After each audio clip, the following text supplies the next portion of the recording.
Beyond meaning, before meaning, the sovereign center of intention. Introduction.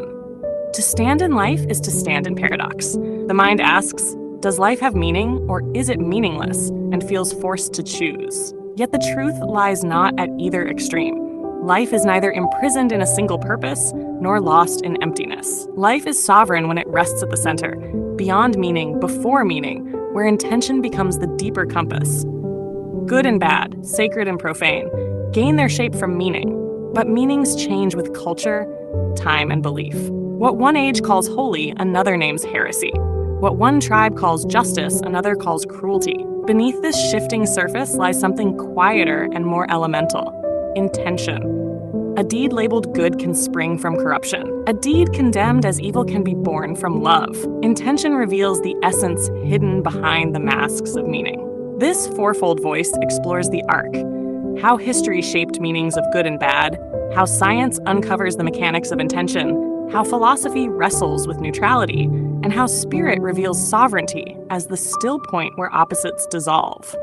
History, the making of good and evil. History is not only the record of events, but also the record of interpretations. Ancient societies sought to secure order by defining what was good and what was bad. Meaning became law, and law became survival. In Mesopotamia, Hammurabi's code inscribed justice into stone, declaring life must be weighed by scales of good action and bad action. Egypt tied morality to Ma'at, the goddess of truth and balance, where one's heart was weighed against a feather in the afterlife. The Hebrews, exiled and scattered, anchored identity in commandments that defined sin and obedience.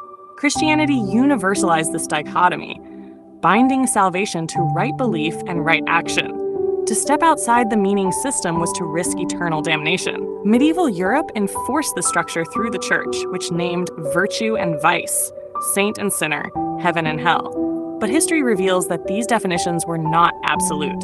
What the Crusaders called holy war, others experienced as massacre. What empires named civilizing, the colonized endured as domination.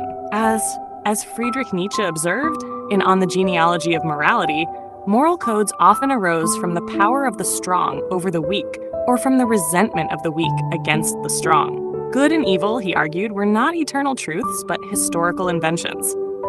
The Enlightenment shifted the axis again. Good became reason, progress, individual rights. Bad became ignorance, superstition, tyranny. Yet even these definitions were born of cultural tides. Yuval Noah Harari in *Sapiens* reminds us that humans rule the earth not because of inherent truths, but because of shared stories. These stories became the frameworks of meaning, shaping what entire civilizations called good, bad, or sacred. Thus, history shows us that meaning, especially moral meaning, is not universal. It is constructed. Behind each construction, however, is intention. Laws may declare killing evil, yet kings kill for justice, priests bless soldiers for holy wars, and revolutionaries kill for freedom. In each case, the act is the same, but the intention transforms its meaning. Science, the mechanics of intention. Science reveals that the human brain is a meaning-making engine, but beneath its stories lies a network that encodes intention. Neuroscience distinguishes between automatic action and intentional action.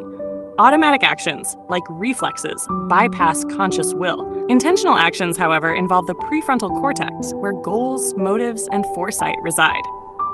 Studies in psychology confirm that humans are judged not only by outcomes, but by intentions. A child breaking a vase by accident is not condemned as harshly as one who breaks it in anger. Evolution shaped this sensitivity because discerning intention helped our ancestors detect allies from threats. To know whether someone meant harm was more crucial than the harm itself. Biology adds another layer. As Robert Sapolsky explains in Behave, behavior emerges from a cascade of influences: genes, hormones, environment, culture. Intention is not a pure spark isolated from the body, but a convergence of biology and experience. Yet remarkably, the brain still insists on assigning a center of choice, a sense of "I intended this." This perception, though not absolute, becomes the core of responsibility. Neuroscience also reveals the paradox. Intention can be unconscious. Experiments show that brain activity indicating a decision arises milliseconds before conscious awareness. The work of Benjamin Libet suggested that free will may not initiate action, but can intervene, a veto power over impulses. This complicates our notions of responsibility, showing intention is both shaped and shaping. Science, then, aligns with history in showing that good and bad are surface constructs. What matters more deeply is the intention perceived and enacted. The brain is built to seek it, judge it, and embody it. Meaning can shift, but intention marks the essence of choice. Philosophy. The neutral ground philosophy brings us to the heart of the paradox. If meaning is constructed, then what lies beneath it? Can life be neutral? The Stoics believed virtue lay not in external meaning, but in internal alignment with reason and nature. They taught neutrality toward fortune, training the mind to remain steady whether in pleasure or pain. Epictetus declared that it is not things themselves, but our interpretations that disturb us. This hints at the sovereignty of standing beyond meaning. Modern philosophy sharpened this. Albert Camus saw life as absurd, not because it lacked meaning, but because humans demanded meaning from a universe that offers none. The absurd lies in the clash between our hunger for purpose and the world's silence. Yet Camus counseled rebellion, to live fully despite the void. Meaning for him was not discovered but created in defiance. But if all meaning is created, what of good and bad? Nietzsche unmasked them as human constructions, often disguising deeper will to power. He challenged us to move beyond the morality of herd and resentment, to stand in the neutral ground where we create our own values. Neutrality here is not indifference, but sovereignty, the power to choose without being enslaved by inherited meanings. The philosopher's struggle reveals this. Meaning divides, intention unifies. You may label an action good or bad, but intention carries the truth of its origin. A tyrant can do charitable acts for control. A rebel can commit violence for liberation. Good and bad dissolve under scrutiny, leaving intention as the core. Sovereignty arises when one sees this clearly, standing not in labels but in awareness. Spirit, the still point of sovereignty. Spirit speaks from the silence that existed before words. It whispers, before you sought meaning, life was already whole. Before you divided good from bad, existence was already pulsing in balance. Before the mind created stories, the infinite was already complete. Mystics across ages have pointed here. The Buddha called it the middle way, the space beyond indulgence and denial. The Gita called it detachment, action born not of outcome but of pure offering. Jesus said, "By their fruits you shall know them," revealing that essence flows not from labels but from the root of intention. Sufis whirled into ecstasy because they knew truth is not in the definitions, but in the burning heart behind them. To spirit, good and bad are garments, costumes that civilizations wear. They change with empire, with religion, with culture. But intention is naked truth, the resonance that no costume can conceal. Spirit does not demand you cling to meaning or despair in meaninglessness. It calls you to the sovereign center, where both dissolve, and you remember, you are not the mask, not the label, not the shifting story. You are the one who intends.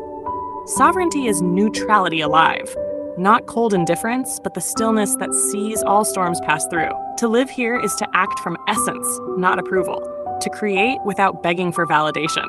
To love without demanding reward. To stand where meaning and meaninglessness vanish and only presence remains. Conclusion. The paradox is not to choose sides, but to stand in the middle. Life is not meaningful. Life is not meaningless.